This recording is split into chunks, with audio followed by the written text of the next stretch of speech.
first premiered to positive critical reception, is now being pulled from festivals and being called racist and Islamophobic by some of the same people who once praised it. John Avalon has more in today's Upon Further Review. I want to tell you about a movie that premiered, documenting the alleged rehabilitation of accused terrorists. Now, at first, many in the film industry cheered it on. Then, some critics took issue, calling the movie racist and Islamophobic. And some of those same industry folks turned on the film. Now, in the end, the pile-on wasn't necessarily because of the content, but the person who made it.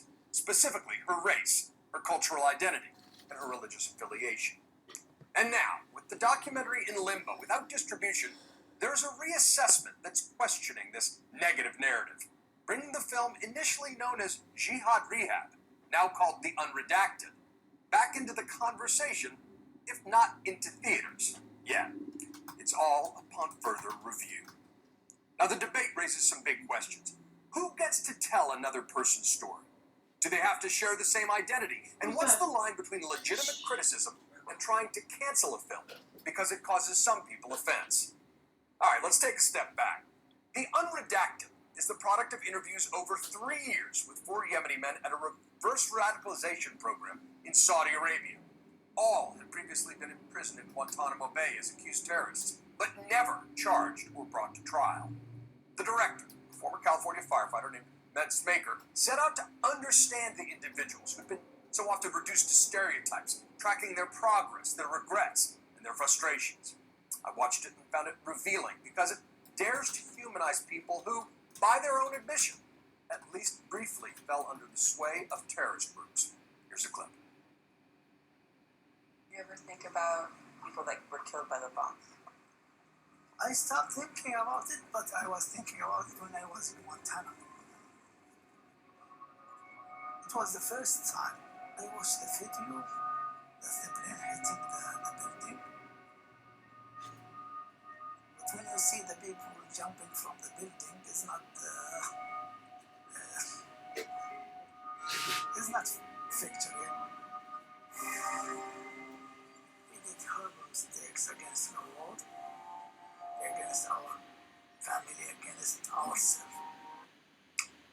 Now, if I were to guess who this documentary would be most likely to offend, I'd probably guess 9/11 era conservatives or people who lost loved ones to terror attacks. But that's not actually what happened. Instead, the calls to shut that film down came from communities who might typically be considered progressive. And the director was also a bit blindsided by this. Quote, I was surprised that the calls to blacklist this film came from the progressive documentary film community, a community that claims to champion freedom of expression. Meg Smaker emailed me. In my mind, any movie worth banning is a movie that's definitely worth seeing, but maybe that's just me. Now, when the film first aired, the reaction was generally positive. It was accepted into the Sundance Film Festival, along with South by Southwest. She was even proposed as a recipient of the prestigious Vanguard Award at her hometown San Francisco Film Festival.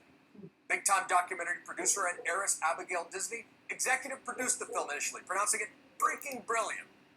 Then the backlash started to hit a deafening level.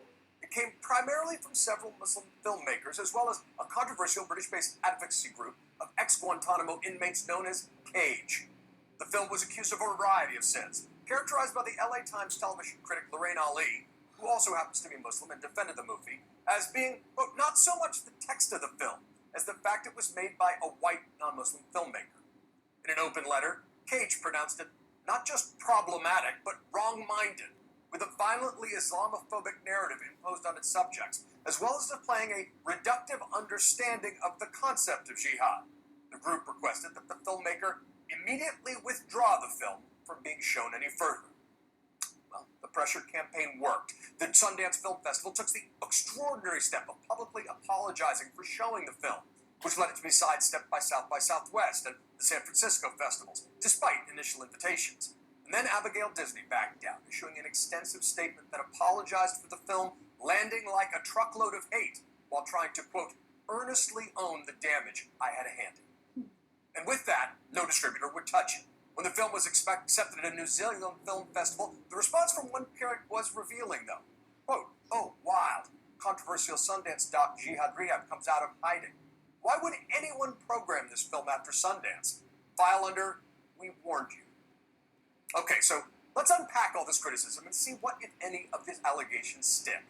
First, it's true that Meg Smaker is a white American woman. She moved to the Middle East and learned Arabic. But if the accusation is that she is culturally biased against Muslims in ways that she can't possibly understand, surely it matters that her producer, co-director, and cinematographer are all Muslim.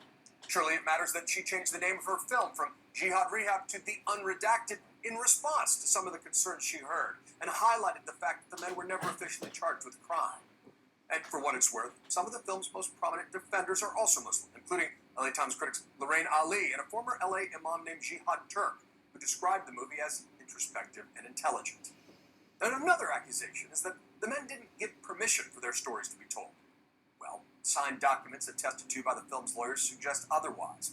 And as for Cage's complaint that the men were coerced into confessing their alleged terrorist activities, they appear to discuss freely, in their own words, their time as a bomb maker, or fighter for the Taliban, or training with Al-Qaeda. Now, can people who are held in government facility of any kind truly give permission and speak their mind? Well, that's a fair question, but given that some of the most famous documentaries in history involve prison interviews, including Errol Morse's iconic Thin Blue Line, it would suggest this is not a disqualifier, but it's worth being transparent about.